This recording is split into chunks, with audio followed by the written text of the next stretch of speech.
the Indiana Fever beat the Dallas Wings 102-83. This was a highly anticipated game because it was going to be the first time that Caitlin Clark and Paige Bueckers would be going up against one another in the WNBA. For 5 years, basketball fans have watched one of the most legendary rivalries unfold: Caitlin Clark versus Paige Bueckers. High school phenoms who chose different paths: Clark to Iowa, Bueckers to UConn. Clark dominated their college matchups, especially in the NCAA tournament. Critics like Gino Auriemma questioned if Clark could translate her success to the WNBA. Last night, these two faced off for the first time as pros when the Indiana Fever hosted the Dallas Wings. But what happened next wasn't just a game. It was Clark making history in a way that only she has ever done twice. If you're excited to hear about the records broken that night, then comment CC Record Breaker. Let's go.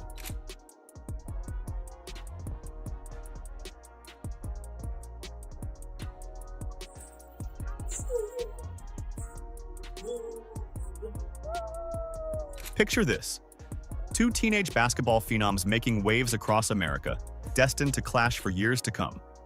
Caitlin Clark and Paige Bueckers first faced off in high school, both ranked as top recruits with completely different playing styles and personalities.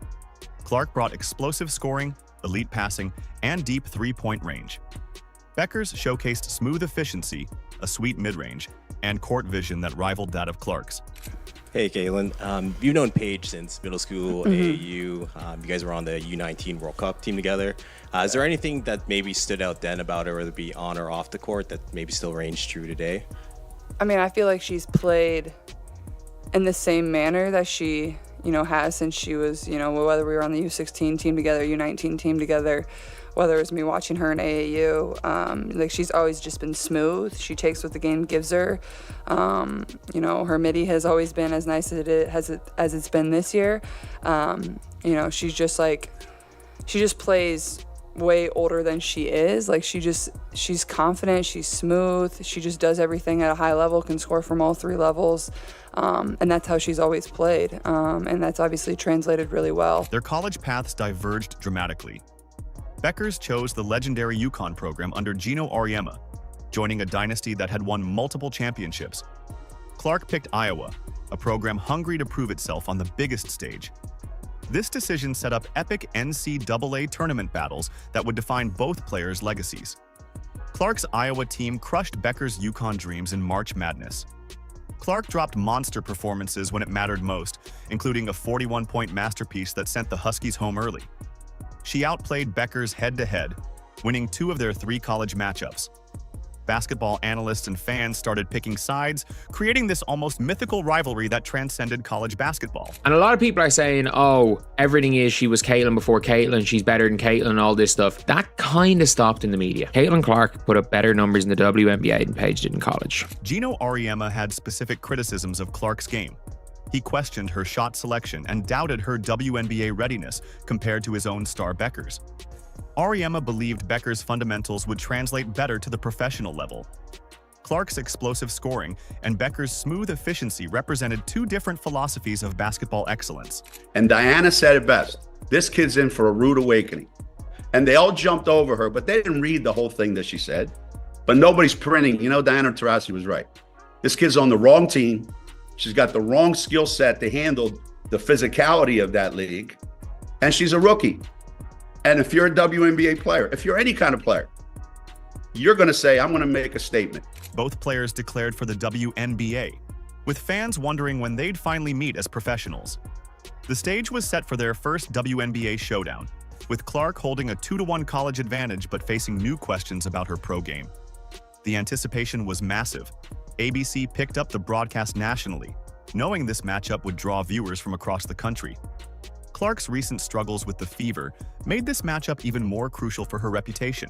Talking to our player development coach yesterday, and he was just sent me a few things of even Steph going through a slump. I think he was 27 for his last 70 or something like that. The best in the world go through it, and I think that's where you can find your confidence. And I think the thing I always fall back on is I know how hard I've worked, so this isn't something that's going to last, and the best players in the world go through this. So I feel like I'm getting good shots, and I think that's why it's frustrating, because those are the shots that I make. But here's where things get interesting.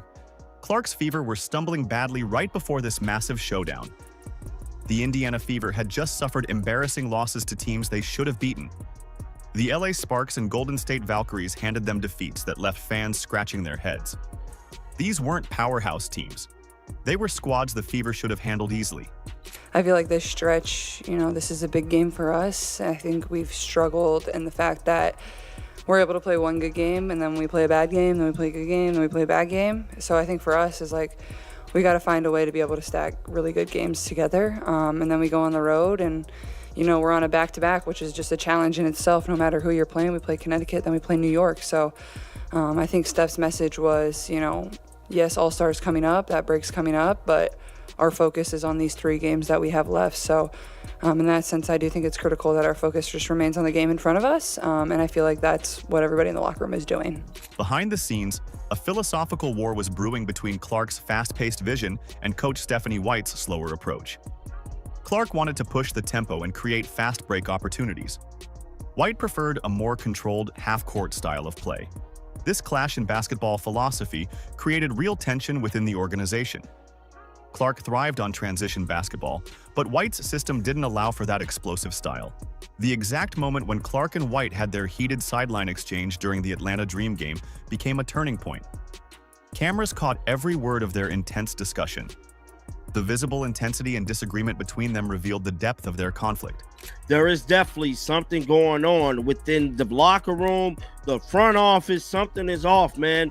This is the 3rd situation in one game we have had involving Caitlin Clark and the coaching staff and pretty much another player. And it looked like Caitlin Clark and Stephanie White definitely had a situation where they was in a heated exchange right before halftime. Lineup inconsistencies made everything worse. Clark was returning from injury, trying to find her rhythm again. Damiris Dantas was back from playing with her national team. These changes disrupted their chemistry completely. The team struggled to establish consistent rotations and offensive flow. Players were still figuring out their roles with key pieces coming and going. The offensive mishaps that plagued the Fever were painful to watch. Missed shots piled up game after game. Turnovers killed promising possessions. The fast break magic Clark thrived on was completely absent. As Clark herself admitted, "I think we've struggled in the fact that we're able to play one good game and then we play a bad game, then we play a good game, then we play a bad game." Clark's shooting struggles became a major concern during this stretch. She acknowledged going through a slump but remained confident. "I'm never going to stop shooting," she stated, comparing her situation to Steph Curry's occasional cold streaks. The breaking point came when the Fever finally snapped their losing streak against Atlanta. They won that game, but tensions between Clark and White remained high. The philosophical divide hadn't been resolved. It was simply put on hold. It can be frustrating when your shot isn't going in the way that you want it to, but then I look at the box and it's like, I'm really 4 shots away from having a really good game, a really good shooting game. So that's where you find your confidence, and I know those are shots that I can make, and I'm never going to stop shooting. So, until I break out of it, I'm just going to keep launching, and that's all I know, and I'm still confident in everything that I can do. The Dallas game became the ultimate test. Would White finally unleash Clark's preferred style? Or would the philosophical divide continue to hold back the team's potential? This internal struggle set up the perfect storm for the Bueckers matchup, with Clark desperate to prove her approach could work at the professional level. Then something magical happened. Stephanie White finally gave Clark exactly what she'd been asking for. Against Dallas, White made a crucial decision to let Clark control the tempo and run the offense her way. This wasn't just a small adjustment. White completely changed her approach and trusted Clark to lead the team at the pace she wanted. Lee Aru the other night had a season high 18 points. Here's Boston turning the corner. Dishing to Hull. Extra feed Clark. A deep 3. You bet! And he actually brought up stats from a shooting slump Steph Curry went through. She said that made her feel a lot better. That pass will as well. Right on the money to Mitchell. Cunningham attacked the closeout. Clark, the rejection of Quinterly. Clark, the flick ahead. Oh, beautifully done. Touchdown, Fever. Early in the game, it wasn't clear if this strategy would work as both teams felt each other out in the first quarter. The Fever looked good, but not spectacular. They were finding their rhythm slowly. Clark was getting her teammates involved, but the real fireworks hadn't started yet. The Wings were keeping pace